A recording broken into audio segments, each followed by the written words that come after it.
guys, welcome back to Army Wife Life.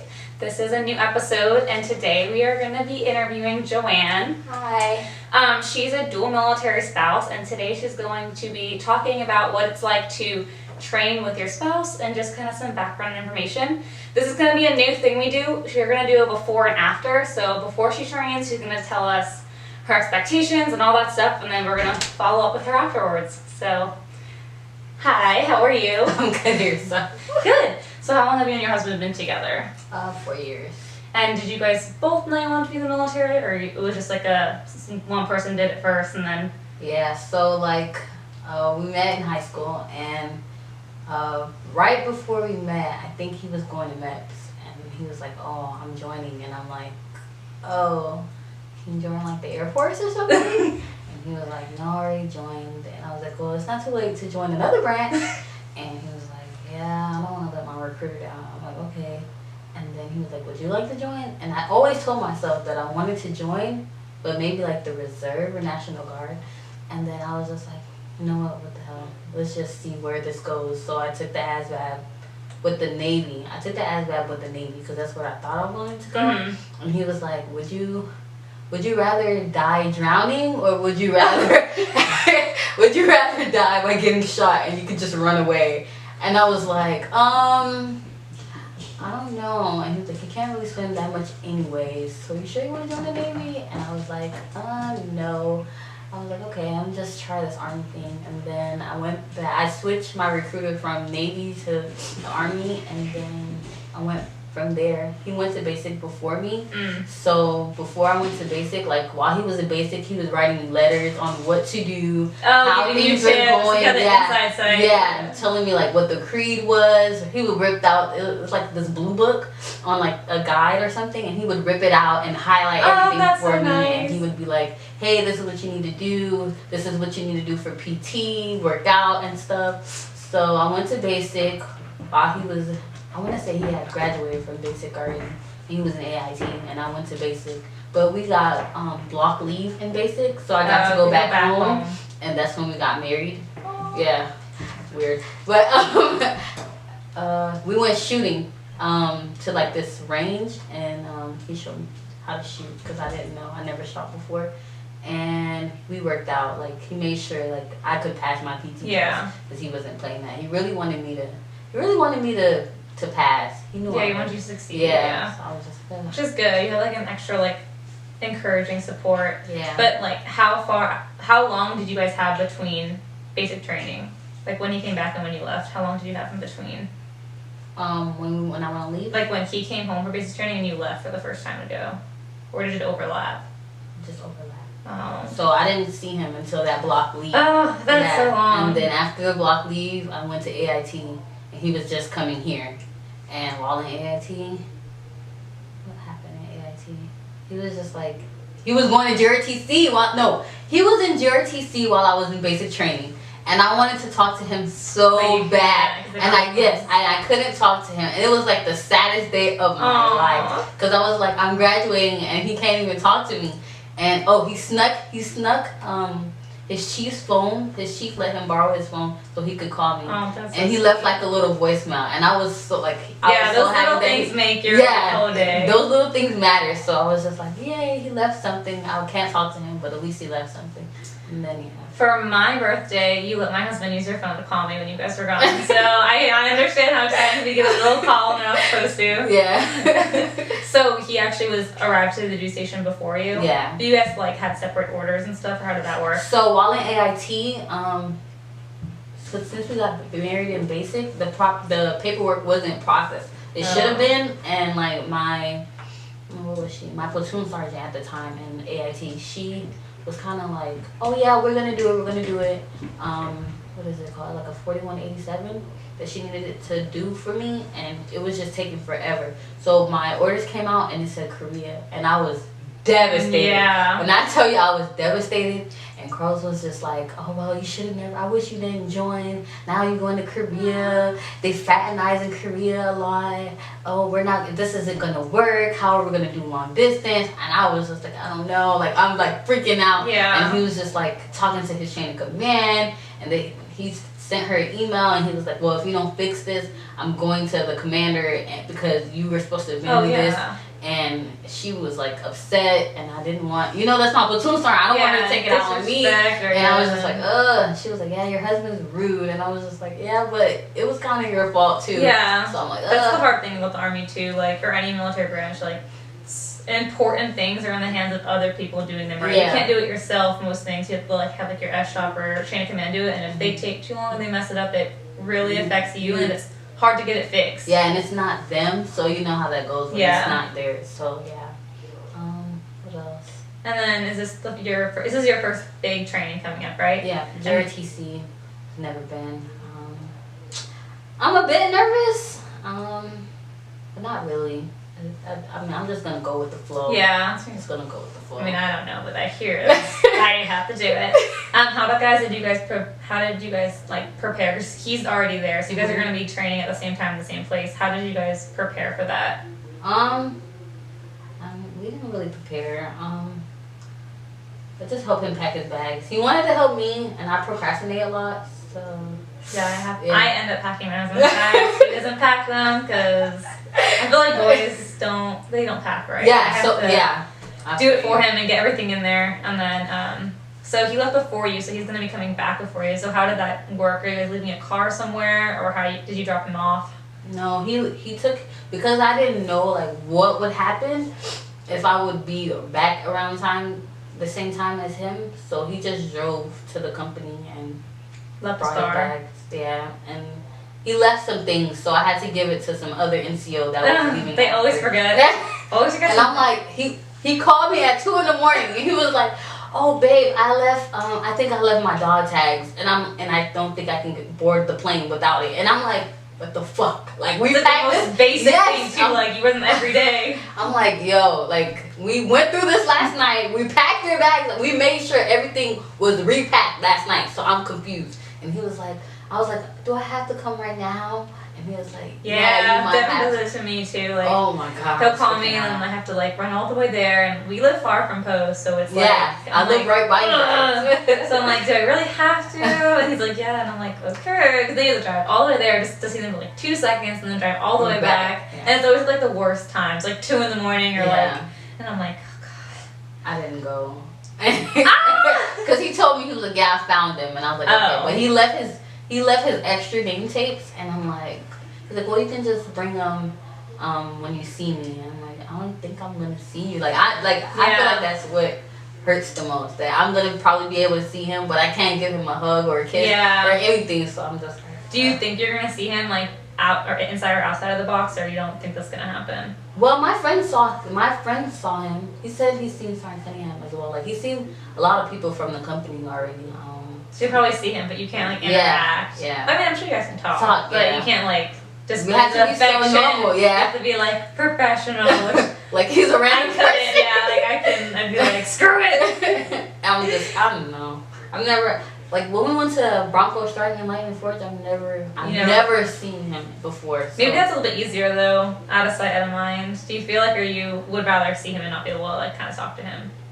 I would rather see him. Because really? when I see him at work, I can compose myself. Yeah. Like, I blush a lot. Like, oh, that's so cute. I blush a lot, and, like, I can't stop smiling. Yeah. But I don't want to, like, look goofy in front of, like, so I don't know. I mean, I want to. I want to see him. Yeah, I feel like for me it would be harder to see Devin and I'll be able to talk to him and, like, go crazy. So I feel like if I didn't see him, it'd be easier. So this training you guys are going to be together, but other trainings when you're not together, do you think it's easier to be the one doing the training away or the one leading at home? The one away. I would rather be away because since he left from JRTC, I'm like so bored at home. Yeah, and I'm just crazy. Yeah, I'm like, I can't do this. Like, I miss you so much, and I feel like if it was reversed, I wouldn't be worried because I would be, doing something productive. Yeah, and I feel like I always tell my husband this, like, it's different when you're on the home side because kind of sit around and you come home into an empty house, but when you're in the field it's a lot of work, but you're doing stuff, so the time goes by a little bit faster because you're constantly doing stuff and there's people around. But like for me, I don't have kids. I don't think you do either. He doesn't want me to stay home alone because he feels like he has friends and I should have friends too, and I mean, I don't want him to stay home because of me, you know? Yeah. But it's like, being the only female in the company, and it was, in the beginning it was just me and Sarn K. But you know, I can't really be like, oh, hey, you want to go to wherever? Yeah, so I'm like, I didn't know what to do. I didn't have any friends. And then, what did I do? I did meet a friend. I took this class, and she's way older than me because I wasn't 21 yet, so I couldn't go to certain clubs or anything. So I went to the movies with her, and then after that, I don't think we ever hung again because we're not in the same unit. And then I made a new friend once she got it, but it was like a few months after. So before that, no, I didn't have any civilian friends. I was just studying it by myself. And Carlos. Do you think it's harder for you to make friends because your work schedule is so crazy and you don't really have time to meet other people?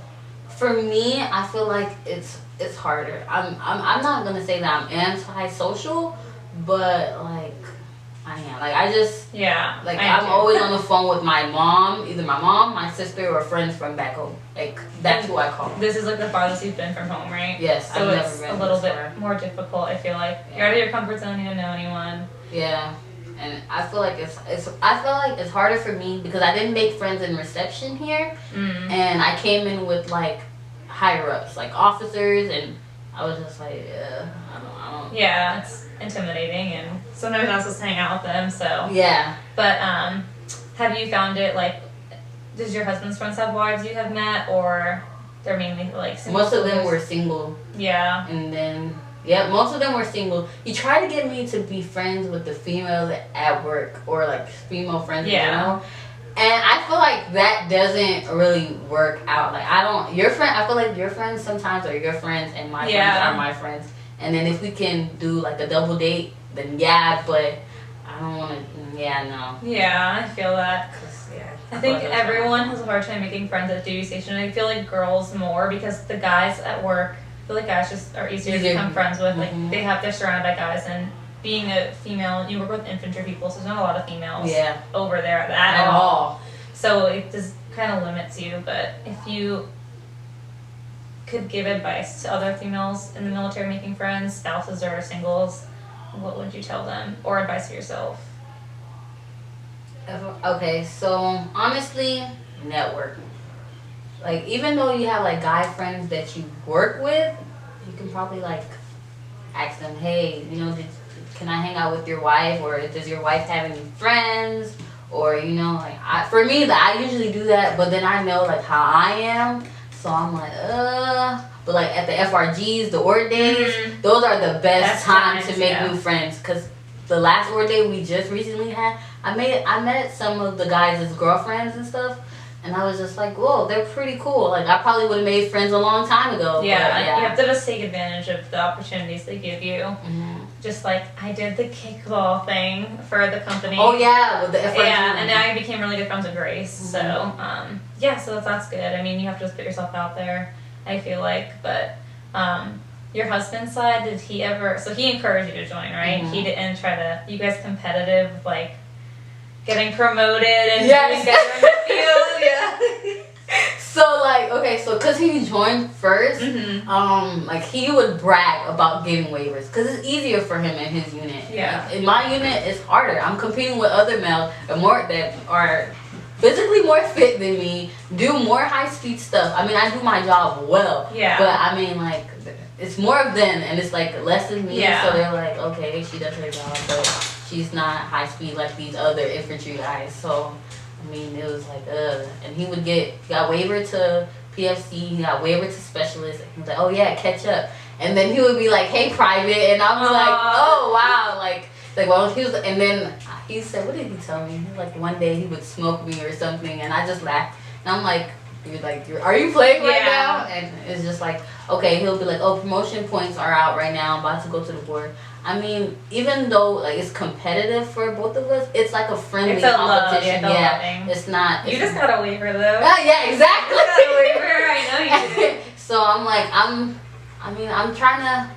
I mean, our points are lower than his points. His points are way higher. What is his MLS? A 9-2 Alpha Automated Logistics Specialist. He works at the motor pool. So, infantry has pretty low promotion points. Yeah, but I mean, you gotta keep them too, which is good.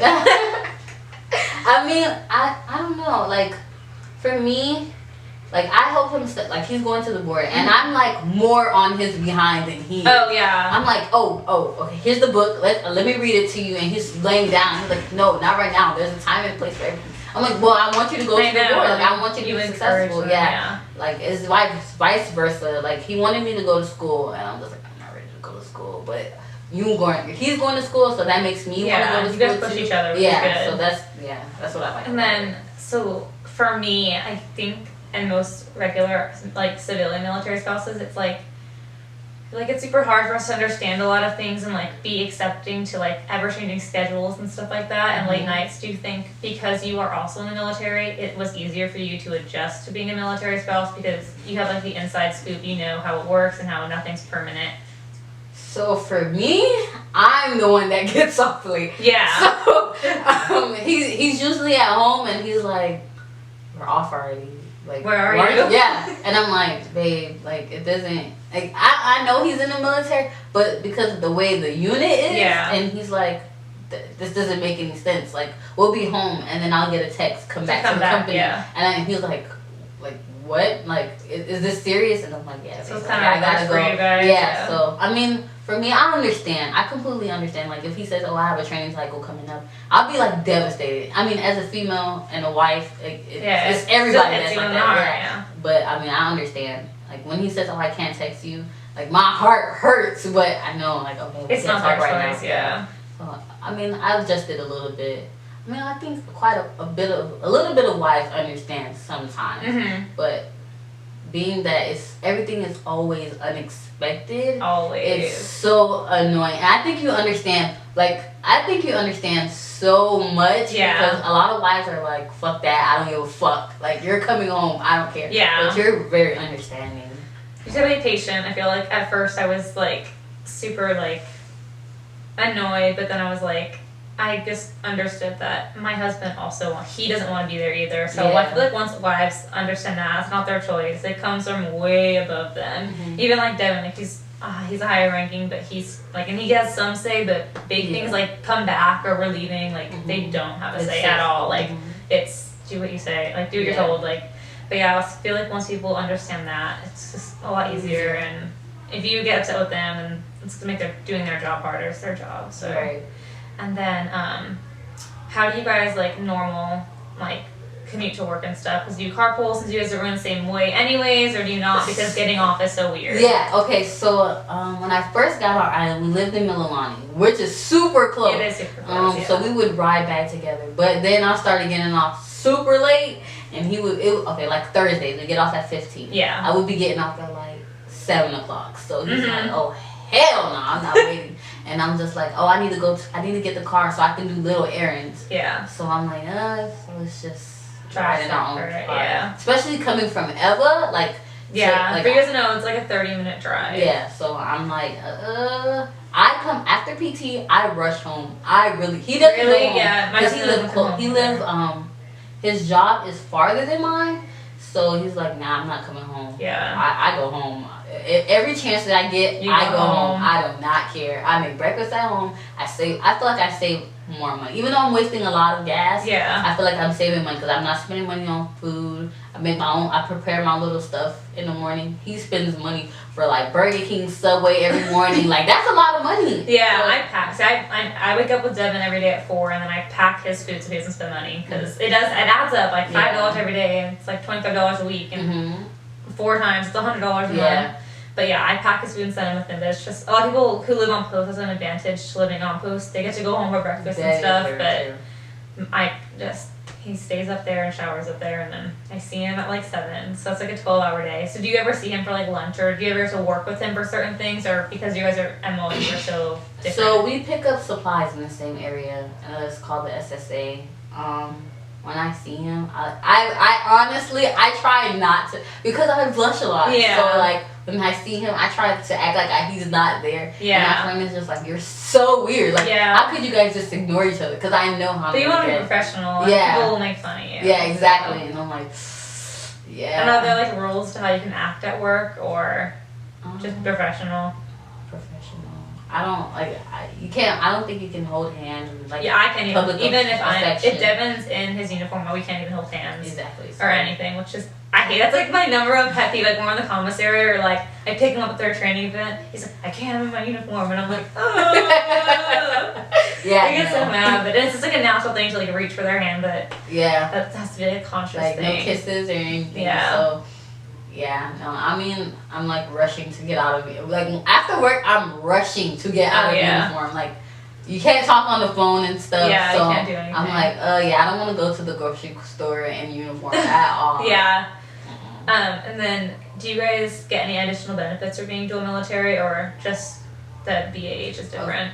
How does that work, the BAH? Since you're married, do they only get one, or you get both? So with the BAH, he gets full BAH because he joined before me, and I get partial, which is good. I mean, it's better than now. Yeah, that is. Yeah. So like, if all married couples have to get full and then partial. Yeah. Okay, that's interesting. Yeah. And then, do you guys ever have the risk of being separate duty stations, or is it a guarantee you guys will always be able to go to those since you're both Army? So because our MOSs are like slightly very similar, well, I feel like we'll always get the same duty station. Yeah. Because my job is like flexible. Oh yeah. So I can be put anywhere. So I'm like so happy for that. Yeah. And do you guys do you both want to stay in, or do you think one's going to stay in longer than the other? So honestly, so in the beginning, it was just, he was saying, oh no, I'm going to get out after this contract. But lately, I've been hearing him say, like, I want to do another contract. I feel like the beginning's rough. Yeah. It's a whole new lifestyle. Like, honestly, I mean, how should I say this? I don't want to be in another infantry unit. I want to be around females. Yeah, it's hard. It's yeah. really hard for a girl. And Yeah. being around all guys. And, Yeah, I want to be in the non-infantry unit. Are you nervous for JRTC, and what do you expect out of it? I am nervous for JRTC. I expect for us to win. Oh yeah. Other than that, I don't really.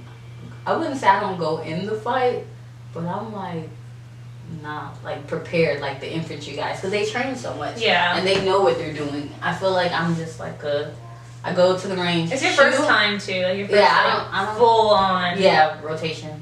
I've been in the unit for almost 2 years now, honestly, and this is my first JRTC rotation. I just started going to the field, so I don't really know. Like, I know what's expected of me, but it's a learning process. Yeah, for sure. I'll keep you guys updated when I come back. Yeah, we're excited. And then, do you think, is your husband nervous, or he feels more prepared? He's been to JRTC before. So he knows the he hates JRTC though. Yeah. Like, the weather sucks. Like, when he first went, he told me he hated it. So, yeah. I mean, right now it doesn't seem so bad. Yeah, well, they're not on the box. Yeah, exactly. Yeah, I think it'll be easier than you think, but we'll definitely find out when you get back, and then we'll talk about how it was seeing him and not being able to talk to him, and then how the process of getting back was, because you guys don't know how far apart you're getting back and stuff. Yeah. So, and then we'll have a bunch of other stuff to talk to you about. And do you have any last advice for people considering dual military, or people who are going training with their husband, and how to reserve their emotions and keep calm? Honestly, if you want to go dual military, go for it. You don't really have anything to lose, honestly. It's a learning experience. You don't want to tell yourself, I wish I did that. So, go for it. I mean, it's not easy. It's not easy at all. Especially, like, if you're in another branch.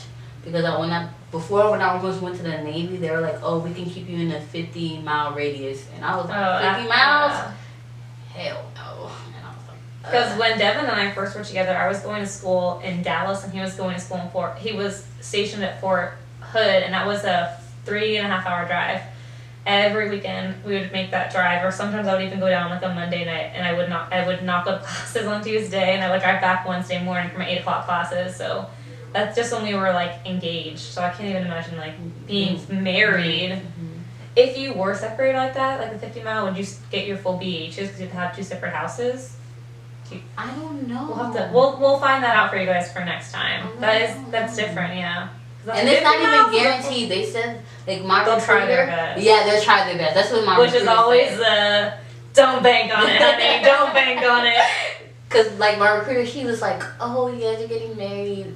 You're not gonna even get stationed together." Like he broke like all my hopes. I was honestly didn't enlist and then find out the hard way. Yeah, that is true. He did say that, and I'm like, oh. So if you're considering dual military, try the same branch. I think it'll be a bit easier.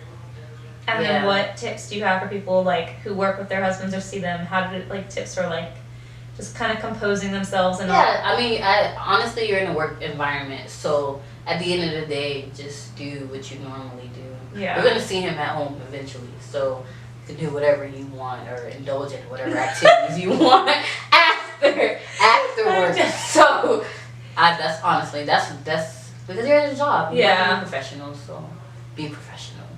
That's all. So keep work and play separate. Yeah. But okay, we will get back with her when she gets back. I can't say when she's coming back, but you guys will see the next video when she gets back. And make sure you subscribe and like this video, and then drop a comment. Next week we are doing a video on military Q&A and military stereotypes. So we're going to debunk some of them that aren't true. And then if you guys have any questions, just put them in the comments because we're going to be answering all your questions next time. But make sure to hit that like button, and we will see you guys when she gets back. Bye.